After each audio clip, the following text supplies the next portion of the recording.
The following presentation is a repeat of the lecture given on the 16th of May 2014 at the University of Bern. Battlefields 1945 to 2014.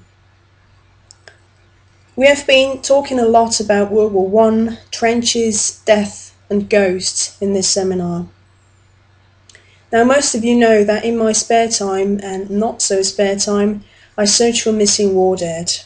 And I work with an association called VBGO, Verein zur Bergung Gefallener in Osteuropa.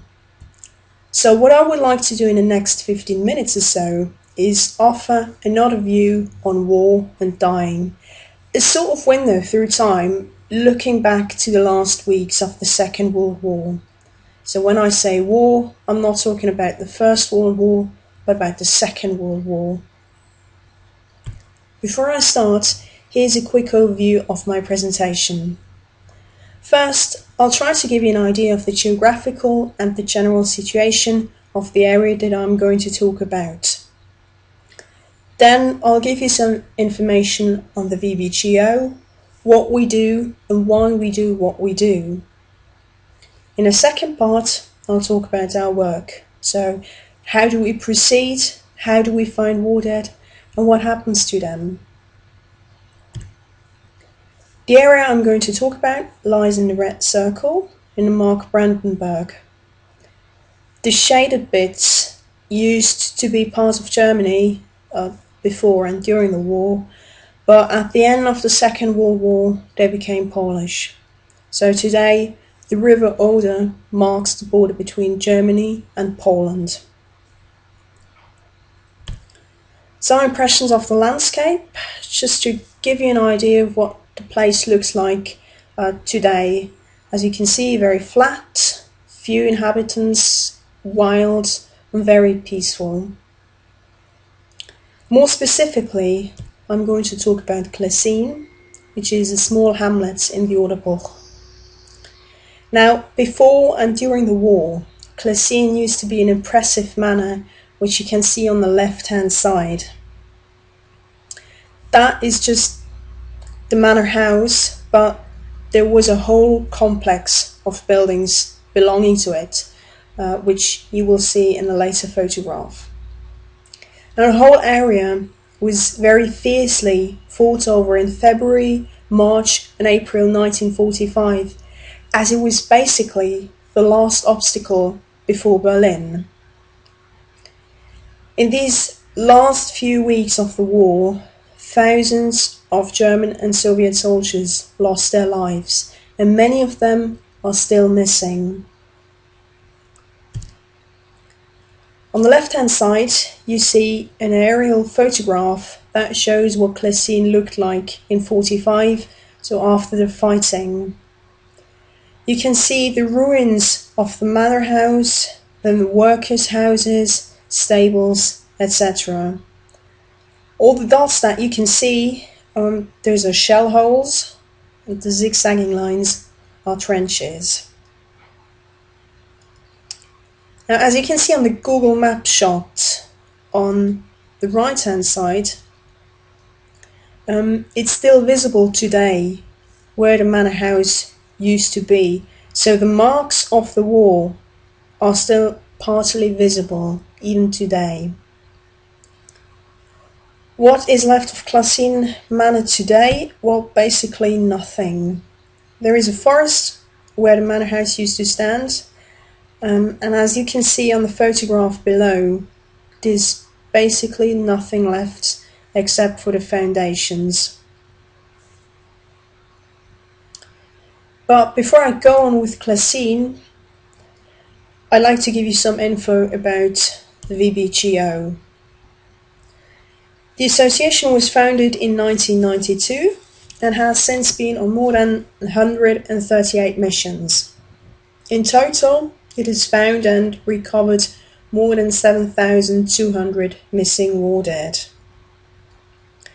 We work very closely with the authorities, regional ones, so where we want to dig, but also various archives that store information on military personnel and missing military personnel, more importantly.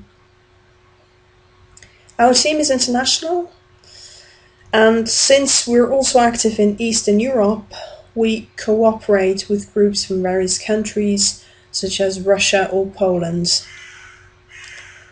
Our aims are not political. What we do is we recover missing war dead regardless of the nationality, be it German, Russian, American, or whatever. If possible, we identify them and we notify their families, and the bodies we find will get a decent burial. At the bottom, you can see 5 of those formerly missing war dead that the VBGO has found and has been able to identify. As I said, we're not political, but our work is a contribution to peace building, which is, I guess, remotely political. I think the most important aspect here is that it heals wounds. Now I'll come to motivation in a second, but I'd like to point out that it is very important for a nation to know that their dead are being looked after. I mean, we had that in the seminar, we talked about it. British war dead, who almost all of which are not in Britain, but lie somewhere in France or Belgium. And it's very important, even today, for the British to know that French authorities, Belgians, that they look well after their war dead. That's also one of the main motivations. It is very traumatic not knowing what happened to your loved ones, not knowing where they are, and not having a place to grieve. Apart from that, there is also the scientific aspect, mostly historical, but I won't go into detail about that. Now, how do we actually go about searching for missing war dead? First of all, we've got the bigger picture, literally. We've got the aerial photograph, so we can see approximately where the trenches were. The trenches and the shell holes and the ruins is basically where you find the stuff. So equipment, weapons, ammunition, or bodies. So we reopen the trenches and we dig out the ruins. The other help that we have is tech stuff, metal detectors or ground penetrating radar, etc.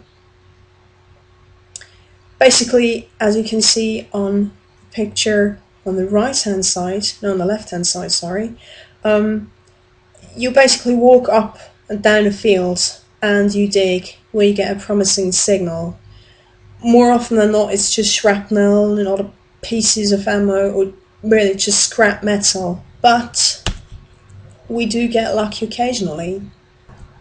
When we find human bones, and there's lots of bones, mostly animal, but when we find human bones, we first try to see how the body lies and then make it accessible by digging around it. We try to uncover the complete skeleton rather than just dig and take out the bones.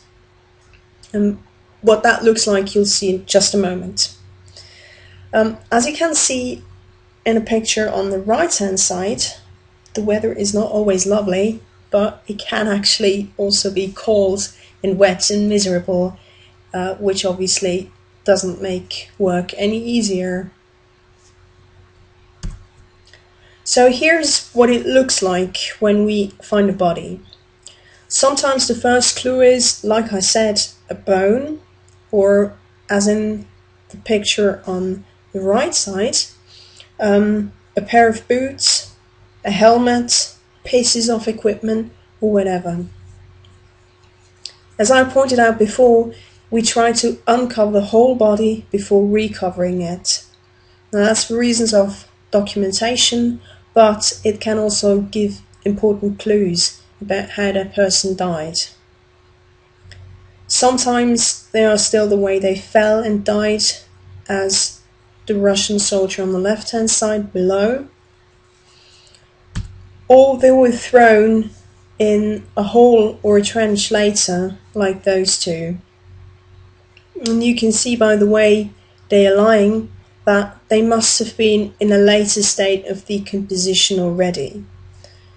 The body is in quite a mess, basically, and if you look closely on the bottom picture, you see flies or maggoty stuff, which was already in the body when it was buried.